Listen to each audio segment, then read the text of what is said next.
وقال رجل مؤمن من آل فرعون يكتم إيمانه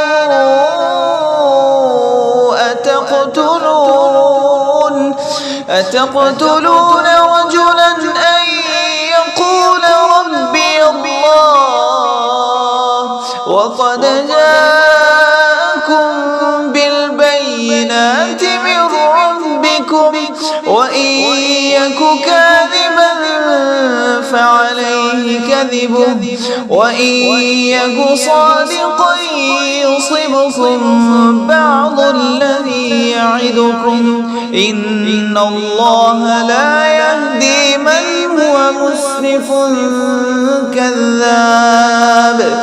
يا قوم لكم الملك اليوم ظاهرين في الأرض فمن ينصرنا من بأس الله إن جاءنا. قال فرعون ما أريكم إلا ما أرى وما أهديكم إلا سبيل الرشاد. وقال الذي آمن يا قوم إني أخاف عليكم مثل يوم الأحزاب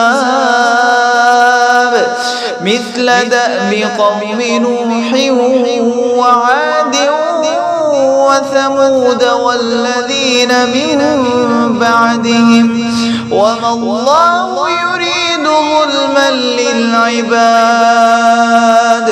ويا قوم إني أخاف عليكم يوم التناد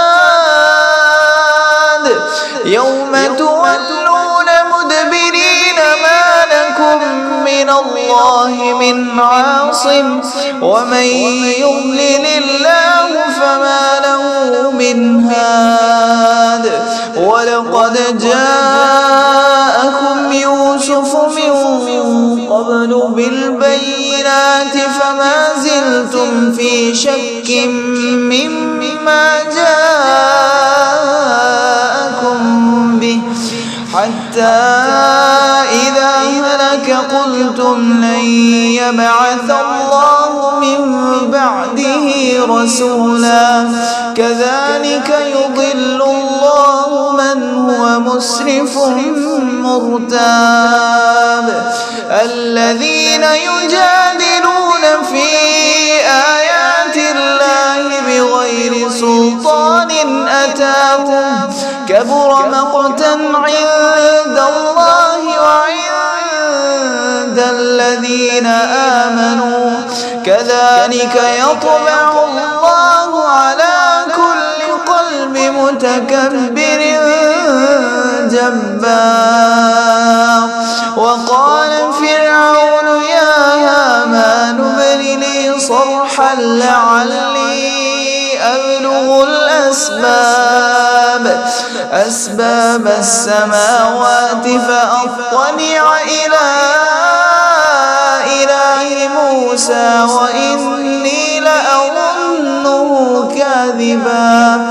وكذلك زين لفرعون سوء عمله وصد عن السبيل وما كان